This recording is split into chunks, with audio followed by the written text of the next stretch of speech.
against the wall. They cannot afford to give They up cannot that afford to Jawhead give up. again. Yeah, especially they cannot afford to lose this series. You know why? Because again, that will offset them by 3 points. That's 3 points not earned for today's episode, for today's matches. And Omega will rise to 19 points. And 1 point behind them. Even though Omega has more number of games played still. Right?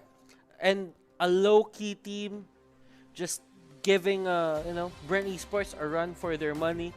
I just feel that Bren Esports right now, they're trying to theory craft, or they're gonna pull out the big guns because they cannot afford to lose this series. Omega forced to ban out that Esmeralda, even though Esmeralda right now is back. He's not gonna be let out in the battlefield. I would agree it's well. Just, it's very just strong on way the lane. way too problematic. Yeah, way too problematic on the lane. I feel like Esmeralda is really strong on the lane. Has very strong lane management. Has very strong ganking capacities. Has very strong tower diving capacities. And that's the thing about Esmeralda. I'm actually ranking her pretty high for this running meta. Khalid, no surprise on that one. But we might be seeing a Yuzong. I think teams has been more and more lenient now with the Yuzong, even before the Project Next patch. There's a thing about the damage or the Athena shield, the Antikyras getting reworked, and not really reworked, but their mechanics are a bit changed, and it was raised from 6% to 10%. So if you think about it, the damage bursts coming out from these heroes, if you just pick up the right item for them, you can offset a lot of those damages coming out from the likes of Uranus, the I see. usual. Yeah, I At least they're bearable. They're tolerable. Yeah. They're not really that weak, but tolerable. We've been hyping Hit as well. I forgot about Kurtz's performance earlier. Kurtz was also instrumental. That was a lane. That is the very first lane one. And that was a gold lane. That was a gold lane. They actually had the Ruby go into the gold lane, right? Oh, it's pretty cool. Really neat idea because Ruby being ahead, right? You'd have someone reliable on setups, on dives even though. Not so snappy. But pick-offs, yeah, can be. Especially with the flicker to the We Are Angry, right? And you know what, Shinbu? Omega, they will be happy to take the Jawhead right now. They should. It worked for their side. Just being the annoying tank that runs around and rains on Cartesi's parade. Bren Esports, they got the Cho and the Alice. Same lineup. And they go for straight Same for the drafting same lineup. sequence. Yeah, Same drafting sequence. I mean, no adjustment is visible here from the side of Bren, right? I mean, it would still be the same element. You'd have Hit. What Bren Esports need probably is not a Chango. They're gonna be removing the Chango. Kind of, but feel that there's a possibility. I'm not so sure about the Farsa, but maybe again, sorry, but I'm thinking of Lunox really here because Pew has his fair share of playing Lunox for the support position. I'm just curious of how it will pan out for the lane and especially the early game survivability of the Lunox on that very aggressive Jawhead. So, I'm kind of guessing right now, Shinbu, that a lot of these teams are gonna stay away from the Chango. I feel that Bren Esports is gonna stay away from that. Yeah. I'm not really seeing it. Didn't work earlier, especially against the Jawhead. It's not as strong anymore. Yeah. And that's the thing. Like, yes, the physical attack buff is there. The magical hybrid damage, it's there. But you know what? If you need to stick to someone just to go for the physical attacks, then that means Curtsy is in the area as well to flicker and throw you back in. Yeah. Or the Jawhead, not Curtsy. Yeah. The one who's because it's Curtsy's job to actually hook someone. I mean, in the form of the scythe, and of course you get the Jawhead as well for the ejector. So Omega here also eyeing the support.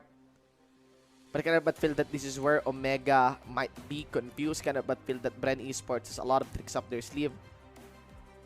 And I think it might be rewarding to just target ban Kurtzy instead of Few here. Probably not the Claude, but probably something like a Roger maybe? I'm not so sure, right? That's true. Yeah. And Lancelot. Oh yeah, alright. Yes, Lancelot, yeah. Early game, right? I mean, Jawhead will suffer against the Lancelot. And good wave clear. Yeah. Very fast. You cannot expect the Jawhead to, just be there in the vicinity and try to steal something, because after they take down the orange buff fast, a Jawhead is gonna go next. Jett is gonna go next. Oh, and Bren Esports giving priority to the Kagura. Wow. Yeah, very interesting actually. I did saw this on few, but very, very rare occasions. Right? Very rare occasions. Very, very rare occasions. Like, he would even choose Lunox over the Kagura, but yeah, still. There was no pattern where Bren Esports just prioritized Kagura over anyone. Over anyone, yeah. A lot of the teams here in the MPL, they chose Kagura. Yeah. And they chose Kagura. Bren Esports shied away. Yeah, and this is the thing. Actually, I just realized no Selena ban. No Recently, Selena ban, yeah. No Selena ban recently, and now we have Selena here as the final pick of Omega. They're really looking confident on that part. Kinda but feel that this is very threatening again with Jawhead. Oh my God. Okay, so I actually think that the Selena is a good pick here. Oh my God, that is. But Shinbu, Bren Esports has to look out for that combination that's gonna come out from Ruby and Yuzhong. Because if Ruby and Yuzhong can get you guys in that circle and knocks you up, that is an ample amount of time to bring you all down. Yeah. But then again, for Bren Esports, they have good heroes now. They even have the Roger. They can go very aggressive. And the thing is, I don't really think that the Roger is quite a bit of a threat to the side of Omega. Roger is stable. Just because these heroes want to fight melee range, and that's what the Roger does. Yeah. So it's probably somewhat of a snowball composition here for the side of Bren Esports if they can do well, it. the better part here is this is an earlier composition. Yeah. This is an earlier composition compared to the Claude composition of game number 1. We cannot but feel if Ruby, it's not gonna be Kurt Z who will be on the Ruby. It's gonna be Kurt Z on Yuzong and Toshi on Ruby. But if this turned out to be the same performance as game number 1, same impact as Jawhead, they should start punishing hit right now. Then we might really have a 2-0 here because Omega's performance that is really strong. It has an impression, right? I do get why Bren Esports went for Roger, because one of the things you do to beat a Selena is you force engage them every single time. Remember, Selena, when she has the time to poke you guys down with the arrow and just get a good initiation, just because she can, then that's the time where it actually hurts for the side of Bren Esports. But if they always force engage, it won't be a problem. And right now, they actually go in for a few. Yeah, they went in for a few, and the idea is experience lane for Kurt Z. Alright, so what they do is they want to get an experience advantage for Kurt Z here. Kurt Z is level 2. Hajizi sits at level 1. Hit is now invading, but the problem here is Hit is invading against someone, against Akiri, which is a level 2. Pew is kiting back. Oh. Okay, we're trying to read the early rotations here. Rebo was forced to get onto the recall. And look at Lusty here, not really caring about anything here. Haze! Ooh! Wow! Yeah, there goes the first blood. Actually, Pew also goes in.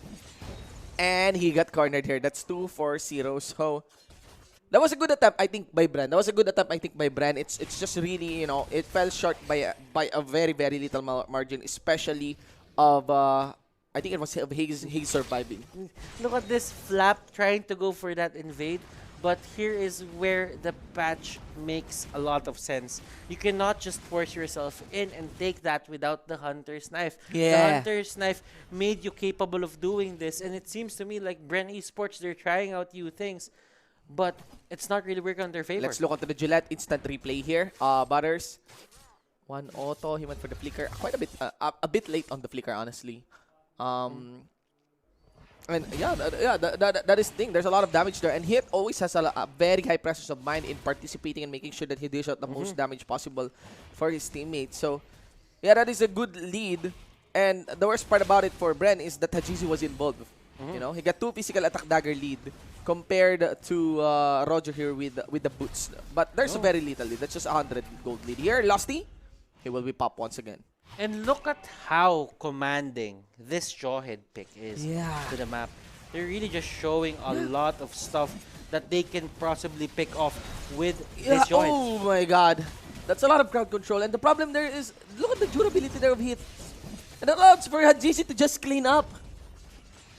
Your eyebrows are meeting, but Oh my god, this is we are all shocked. this is this is absurd. Like Yeah, very absurd.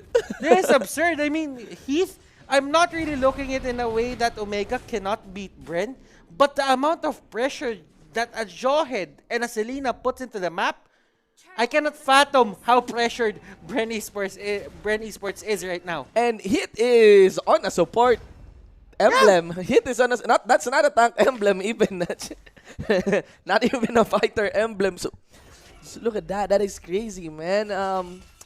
Very curious on the. I forgot to look at his first score item. I would be expecting a mass here, but right now early game control. That's very big lead. That's 3,000 onto the side of Omega here, and now they're starting onto the turtle. Losty again. You know, very far performance here on the backshot compared to the Cho earlier that forces the side laners to participate, and they don't care. Even if Rebo diving in, forced to actually flicker out with his blood out already turned on. Re-engage comes in, Hit gets focused once again, and Toshi is there to follow through. There goes Flopsy, goes for the knockup, flickers away, and that's what Toshi has done. And Man! while that's Omega! happening, Curtsy going for that turret.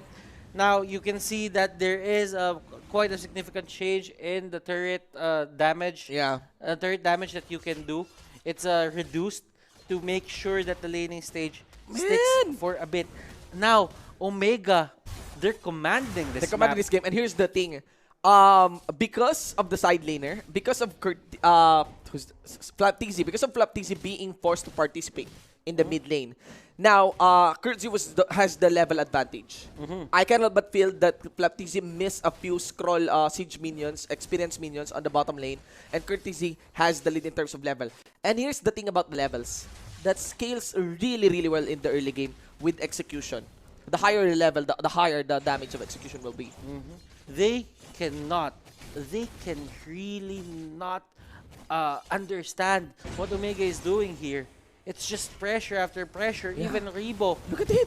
Even Rebo is finding trouble into the top lane. Nice pick up on the hit. Lusty shouldn't overstay. And there goes the GC. He wants to bait in. He goes for the dive in. Also, the Blade of Tempest allowed for Kurtzy to make the cleanup. And there goes Bren. They try to re-engage. They will be punished as they get avenged here by the members of Omega. And that's it. That's going to be it. Rebo also went for the dive onto Toast. But where is the damage? Few is yet to drop his own umbrella there. That's going to be a total trade of 3-for-1. And it's going to be won by OMG. Clearly, Omega has the damage output advantage here against Bren Esports. Even if Carl got the 2 kills, he did not survive that. Yeah. And that means they cannot turn it into an objective. Yeah. It's still a 3v2. Yeah. Omega here still winning because they have objectives on their side. Yeah. Especially with the turret shield that was taken in by the Omega squad. That is a lot of gold. That is a lot of acceleration for them. Flapsy. Okay. He survives. Yeah, Doesn't have the flicker. Yeah, I think also he's went for a very late flicker on the part. He went for the flicker maybe to go for the bite. But there goes another fight here onto the turtle side. Kurtzy focuses on towards Rebo. Doesn't care. He has the lead. Yet to press his execution. And there we go. Kurtzy dueling here. Kurtzy dueling Kurtzy here. Lots of Z actually whenever these two teams fight. Doesn't matter though. It's a win by Bren Esports 1-0.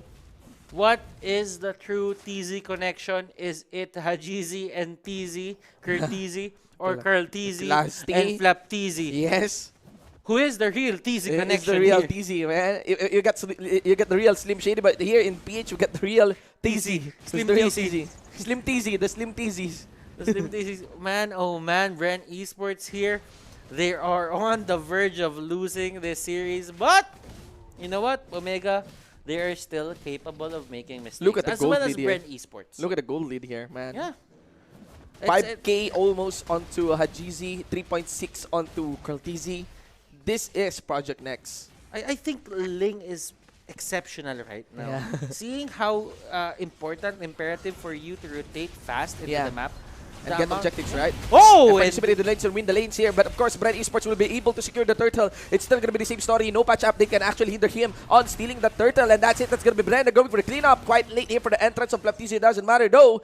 And there we go. 3-4-0. Bren Esports gonna go for Toshi. And yes, that's it. 4 members here into the pocket of Bren. One collapse is all it takes. Omega here. Oh! They tried to secure the kill on Hajizi. Yeah. And Hajizi went in to what? To take down that siege cannon. Yeah, just to take the siege cannon for that part.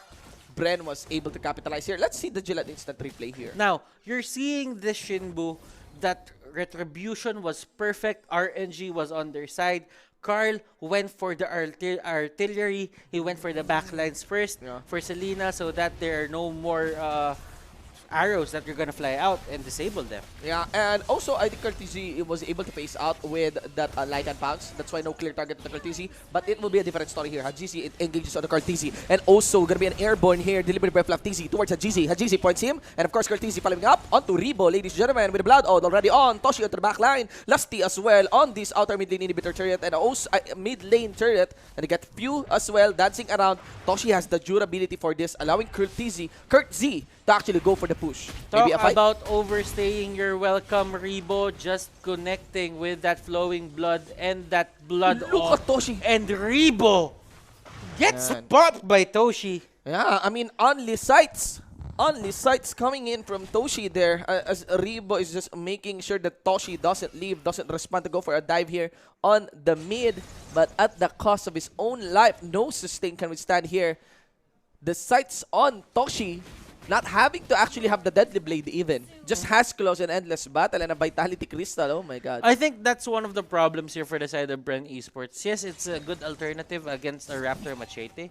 But, you know, it sets you back on the important items, on your core items. Yeah. You're not even gonna proceed in making that to a halberd. Yeah. That's the sacrifice you get. That's a actually. sacrifice you get. For the And I think Deadly Blade. I think it puts them on the backslide. Especially if you're behind. Yeah. Especially if the team is behind. Right? And Rebo, yeah. oh my goodness, look at that pop coming out from Hajizi. Hajizi and Kurtzi. They just okay. Omega is working in a way that they really just want to pressure every single lane here on the side of Bren Esports. Yeah. I mean that's the story of the game. Ever since even before the Project Next.